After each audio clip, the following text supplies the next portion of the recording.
This is the Investor Connect podcast program. This is Hall T. Martin. I'm the host of the show, in which we interview angel investors, venture capital, private equity, family offices, and many other investor groups for startups and growth companies.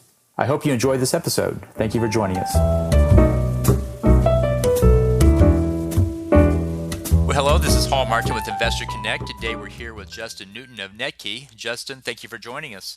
Yeah, thanks for having me here today, Hall. So Justin, what was your background before coming into crypto, and what are you guys doing today? Sure. So my co-founder and myself spent a little bit more than 20 years before we got into crypto working on the internet and different internet startups. So along the way, we had been involved either together or separately in helping take 4 companies public in 98, 99, 2008, and then just recently. And when we came over into crypto, maybe about 4.5 years ago, what we did is we saw, then it was just Bitcoin, Ethereum wasn't even launched yet.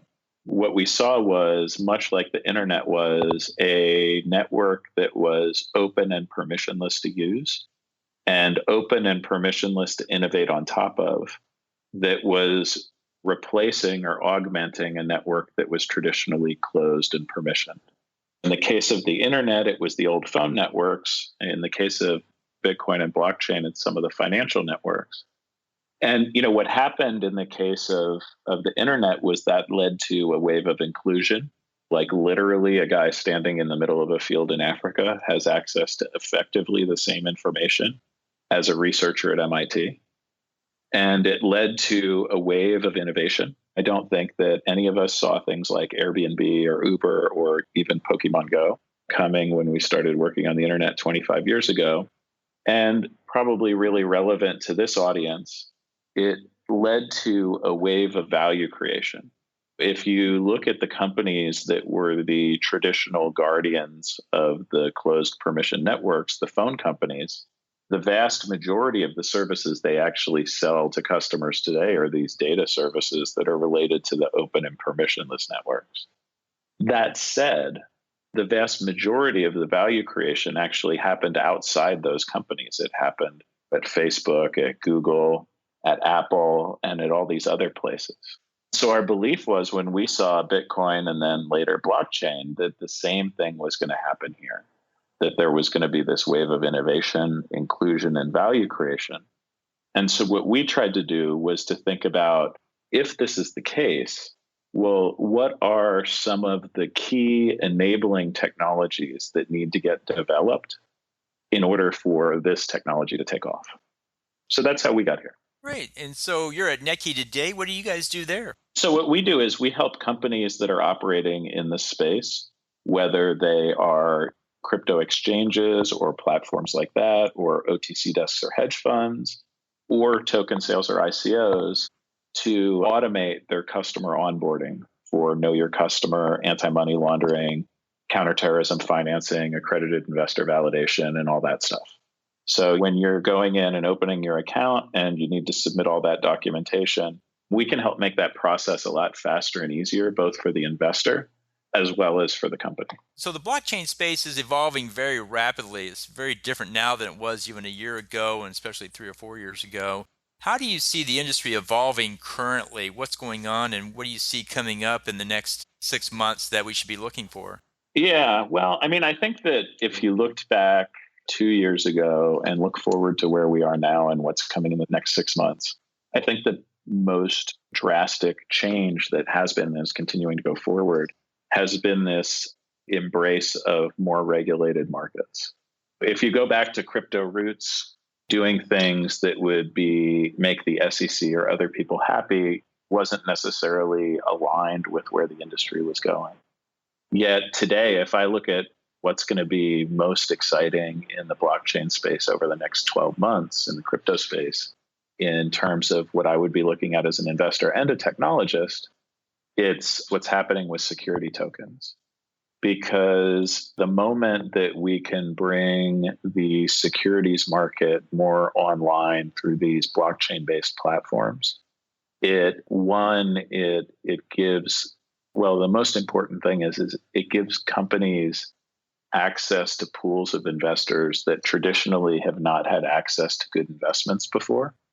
And similarly, it gives investors in many parts of the world access to high quality investments that they previously haven't had any access to. I think from both sides, that creates financial opportunity that can be kind of transformational to those markets and also create a lot of growth and opportunity for the companies that are operating in the space. And so the landscape for investing is changing quite a bit with the move to securities. What do you see happening there for the investor as far as making investments into these blockchain applications? Yeah. So, I think a few things we're going to see happen as a result of security tokens. One is, as I just talked about, it is going into a regulated space. And so you're going to see the issuers of these tokens needing to be focused on compliance around the entire life cycle of the token. So what that means is in many cases, if they're taking US investors, they're going to have to be accredited investors. There's likely going to be restrictions around how those tokens can trade.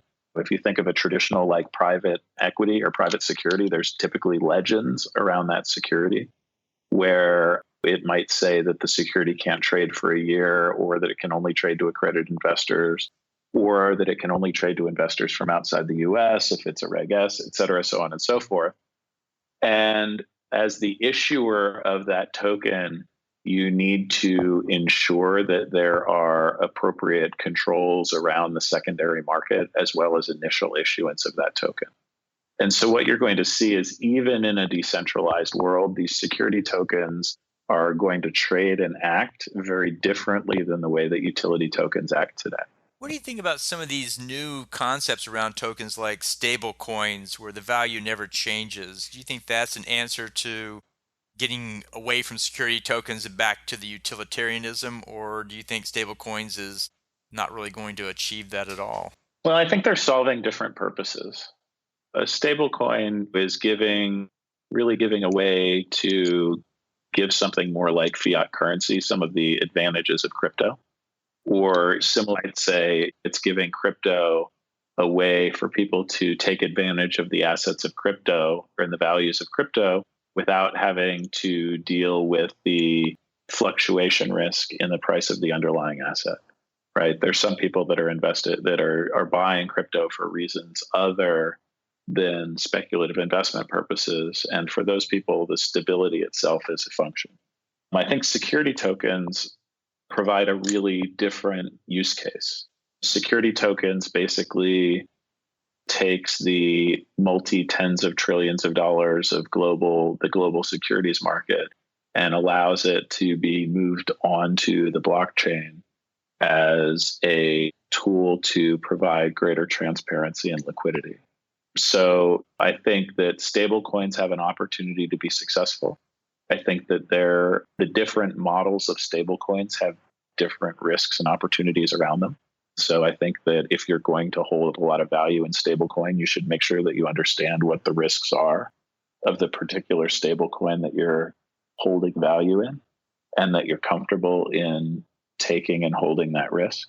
That is a risk that you're taking where you don't have investment upside, right? So it's a risk just to offset your other downside risks.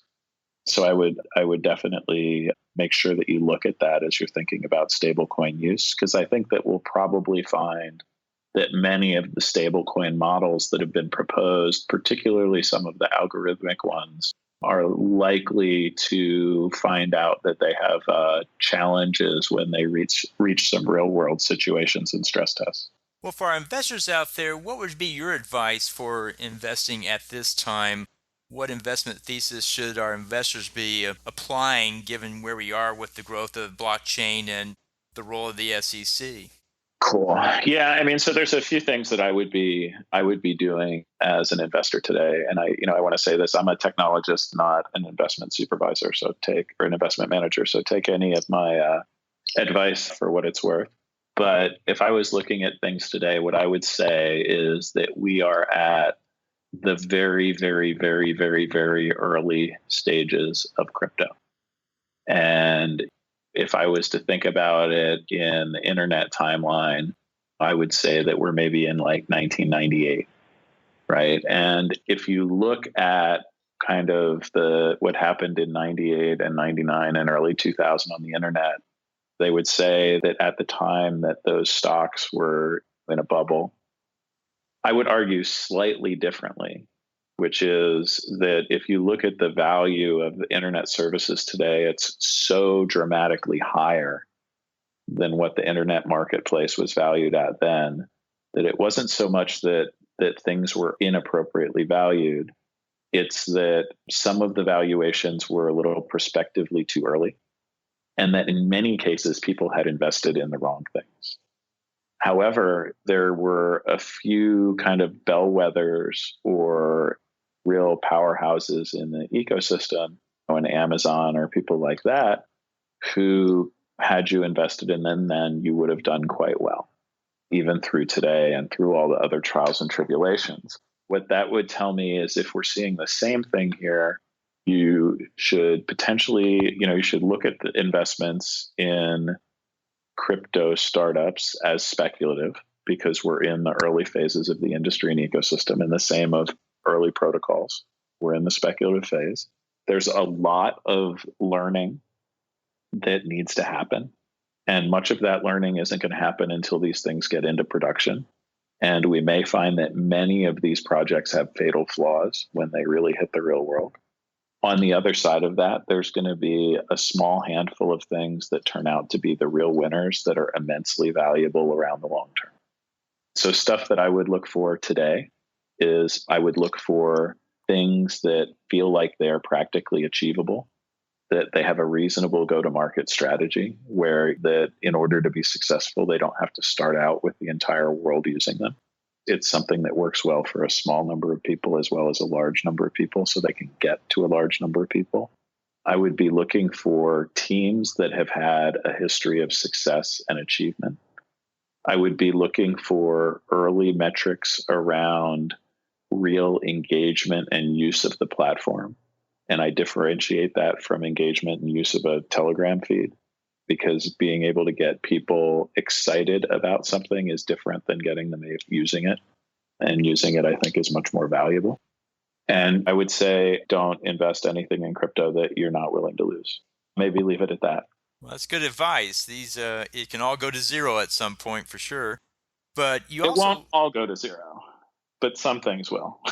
Some companies will, although I too believe in crypto. I think it's the long-term winner. It's just going to take some time to get there, and there'll be a lot of failures along the way. And Agreed. And you work with a lot of startups too, and you must see the challenges startups face in navigating this blockchain world as well.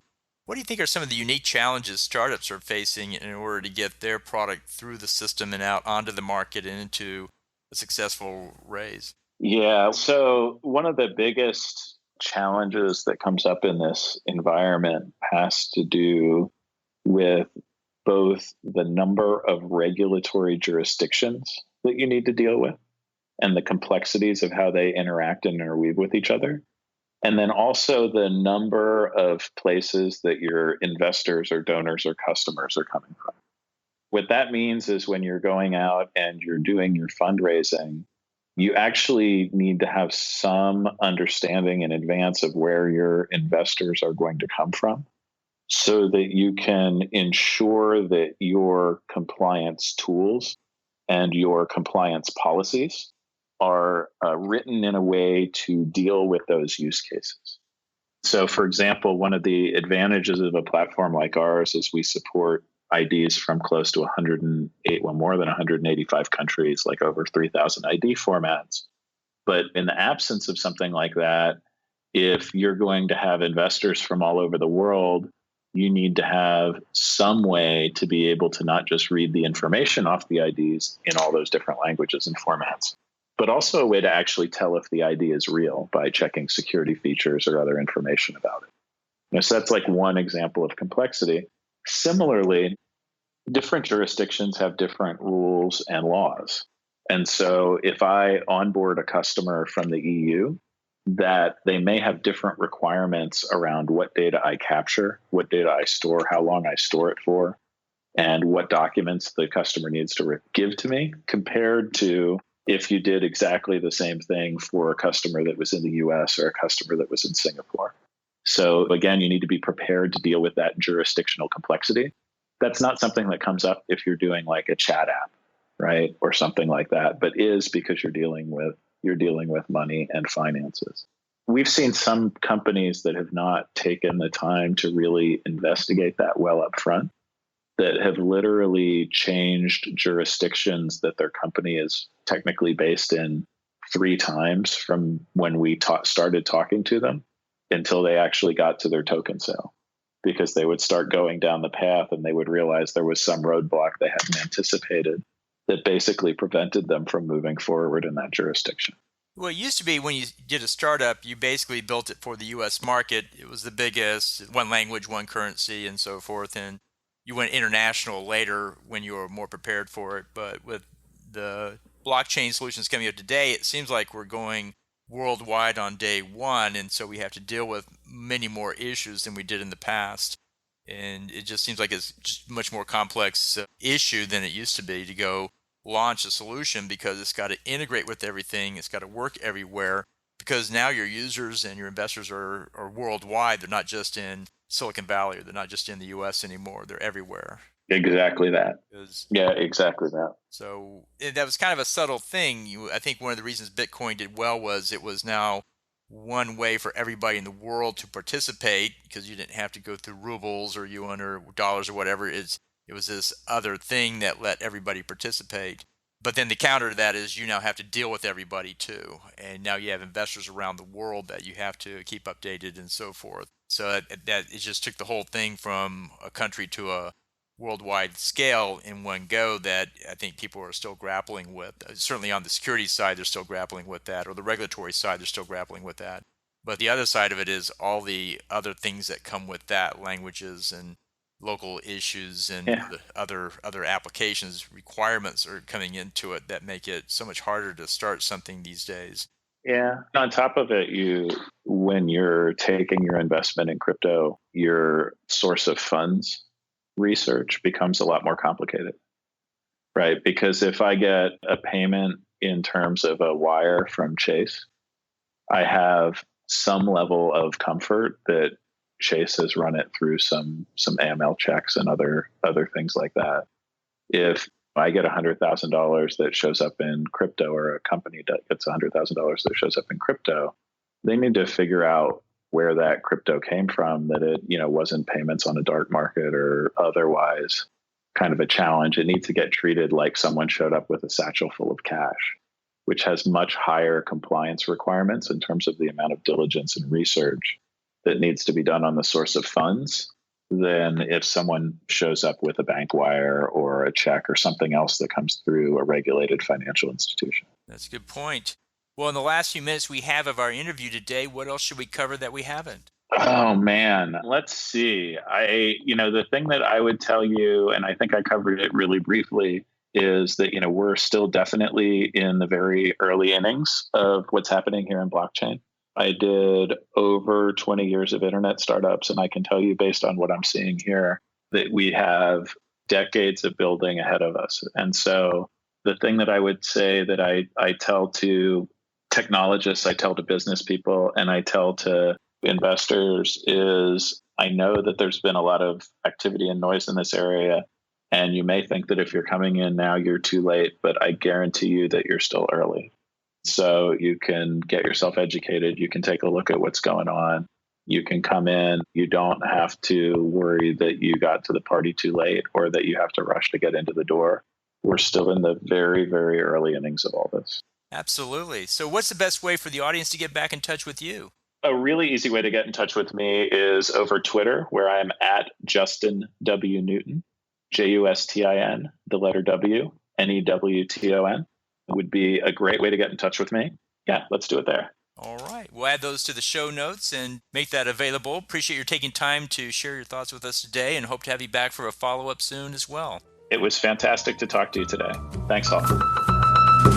Investor Connect helps investors interested in startup funding. In this podcast series, experienced investors share their experience and advice. You can learn more at investorconnect.org.